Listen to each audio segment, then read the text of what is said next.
আচ্ছা আমি আসি তাহলে। আচ্ছা শোনো না, তোমার এই স্যান্ডেলটা অ্যাকচুয়ালি তোমার ঠিক যাচ্ছে না। তুমি এক কাজ করো, এই যে এই স্যান্ডেলটা পরো, খুব ভালো লাগবে। কেন, এটা ঠিক আছে তো। ও যেহেতু বলছে তুমি এটা পরে নাও না। এক্স্যাক্টলি, নাও। ঠিক আছে আচ্ছা আসি তাহলে। আলি বিষয় আমি তো কিছুই বুঝলাম না, তুমি ওর স্যান্ডেলে রং মাখিয়ে দিলে কেন? কি হচ্ছে এসব? ভাবি, আপনি তো খুব ভালো করে জানেন যে কিছুদিনের মধ্যে আমাদের দুইজনের বিয়ে হতে যাচ্ছে। হ্যাঁ তো জানি, তো তাই বলে তুমি ওর স্যান্ডেলে রং মাখাবে? আচ্ছা তুমি কি ওকে কোনোভাবে সন্দেহ করতেছো নাকি? এক্স্যাক্টলি, আমি ওকে সন্দেহ করতেছি। আমি বেশ কিছু জায়গা থেকে শুনছি ওর কারো না কারোর সাথে অ্যাফেয়ার চলতেছে। ও প্রতিদিন ফ্রেন্ডের বাড়িতে যাবে, শপিং করতে যাবে, এই সব কিছু বলে অ্যাকচুয়ালি কোথায় যায় এটা আমি দেখতে চাই। এই জন্য এই যে স্প্রে কালার, এইটা দিয়ে ওর স্যান্ডেলে আমি স্প্রে করে দিছি। এখন ও যেদিক দিয়ে চলে যাবে সেদিক দিয়ে এই স্প্রের কালারটা রাস্তার সাথে লেগে যাবে। আমি সেই চিহ্ন ফলো করতে করতে ওর কাছ পর্যন্ত চলে যাব, তারপর দেখবো আসলে ও কোথায় যায়। অবশ্য তুমি খারাপ বলনি, কারণ ওই মেয়েটাকে তুমি কিছুদিন পর বিয়ে করবে, তোমার লাইফ পার্টনার করবে, ইভেন ও আমাদের ফ্যামিলিতে আসবে। তো অবশ্যই ওকে যাচাই করতে হবে ও আসলেই তোমার যোগ্য কিনা, বা আমাদের ফ্যামিলি মেম্বার হওয়ার যোগ্য কিনা, ওর চরিত্র কিরকম, এটা তো সবার আগে দেখতেই হবে। তুমি একদম ঠিক কাজ করেছো। তো আমরা দাঁড়িয়ে আছি কেন? চলো তাড়াতাড়ি ওর পিছনে ফলো করি যে আসলে কোথায় যাচ্ছে। এই যে বাবা বাবা বাবা বাবা, আমার এই নাম্বারে একটু ফোন করে দাও না। ভাবি তুমি এক কাজ করো, তুমি আগাও, আমি ওনাকে ফোনে কথা বলে আসতেছি। এই নাম্বারটা, এই নাম্বারটা।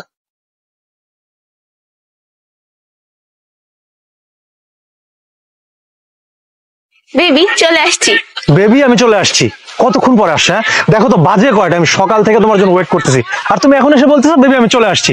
আমি প্রত্যেকটা দিন আমার বউরে মিথ্যা কথা বলে আসি যে আমি অফিসে যাচ্ছি, তাড়াতাড়ি যেতে হবে, আর তুমি তুমি প্রত্যেকটা দিন লেট করে আসো, কেন করো বলো তো? তুমি তো সকাল সকাল অফিসের কথা বলে বের হয়ে যাও, আর আমি কি বলে বের হব? তোমার বউকে আর তোমার ছোট ভাইকে কত মিথ্যা কথা বলে বের হওয়া লাগে জানো? এই কলেজের কথা বলে, ফ্রেন্ডের কথা বলে, নানান মিথ্যা কথা সাজিয়ে বলে তারপরে বের হওয়া লাগে। আর যদি আমাদের এই কথাগুলো জানতে পারে তাহলে জানো কি হবে? আরে বোকা, কি বলছো তুমি? ওরা কিভাবে জানতে পারবে? হ্যাঁ, আমার ফ্যামিলিতে একমাত্র আমি চালাক, বুঝতে পেরেছো? আমার বউ, আমার ছোট ভাই, ওরা সবাই বোকা, কেউ কখনো কোনোদিন বুঝতেও পারবে না, কোনো কিছু জানতেও পারবে না। বাই দ্য ওয়ে, আমরা যে কাজে এখানে আসছি, চলো সেখানে যাই।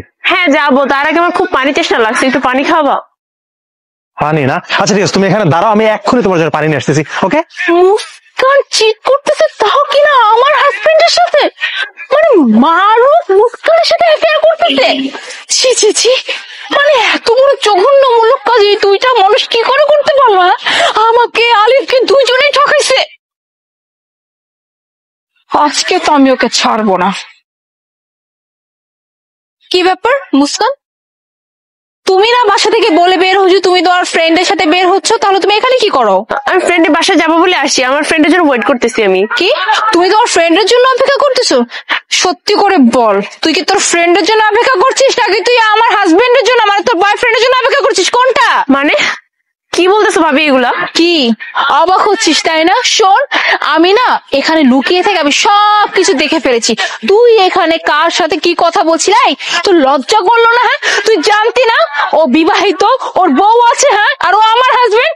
জেনে শুনে তুই এরকম একটা জঘন্যমূলক কাজ কিভাবে করলি? হ্যাঁ, তোকে আমরা কত ভালো মেয়ে মনে করতাম, আমাদের ফুল ফ্যামিলি তোকে কত আদর করতো, আর তুই তুই কিনা এত বড় ধোকা দিলি, তাও আমার স্বামীর সাথে অ্যাফেয়ার করে।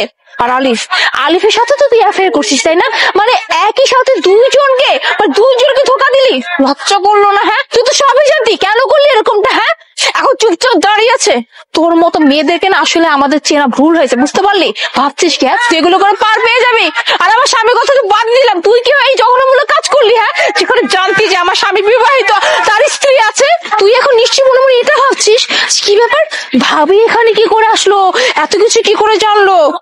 ওই যে দেখ, তোর পায়ের জুতার নিচে রং লাগানো, হ্যাঁ, এই রং দেখে দেখে তোর পিছু নিয়ে নিয়ে পর্যন্ত আসছি। শোন, আমার দেবর আলিফ অনেক আগে থেকেই না তোর প্রতি সন্দেহ করতেছিল, মানে ওর কাছে মনে হচ্ছিল তুই ওকে চিট করতেছিলি, বাট আমি আসলে এটা বিশ্বাস করি না। আমি ভেবেছিলাম না তুই ভালো একটা মেয়ে, কিন্তু আসলে যে তুই এরকম জঘন্য ক্যারেক্টারলেস মেয়ে এটা তো আমি বুঝতেই পারিনি। আরে আজ বাদে তুই আমাদের ফ্যামিলিতে আসতে, আমাদের ফ্যামিলির উপর ধ্বংস করে দিতি। যাই হোক, ভাগ্যেস তোর এই রূপটা বের হয়ে গেছে, তা না হলে যে কি হইতো। আর একটা কথা, আমার দেবর আলিফকে বিয়ে করার কথা চিন্তাও করিস না। হ্যাঁ, এটা দুঃস্বপ্ন দূর হবে না, বুঝতে পারলি? আর একটা কথা, তোর এই কাহিনী না আমি এখন গিয়ে ফুল ফ্যামিলি আলিফ সবাইকে আমি জানাবো, তারপর তোর কি অবস্থা তারপর তুই দেখিস।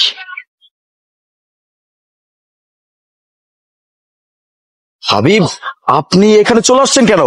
চলেন, সামনে চলেন। না, তার কোনো দরকার নেই।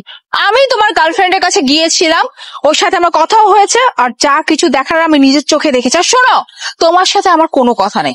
যা কথা হবে বাসায় গিয়ে সবার সামনে কথা হবে, আর তোমার ভাইয়ের সামনে হবে। বেবি, এই যে তোমার জন্য পানি নিয়ে আসছি, নাও। পানি রাখো, তোমার পানি। আজকে থেকে তোমার আমার কোনো সম্পর্ক নাই।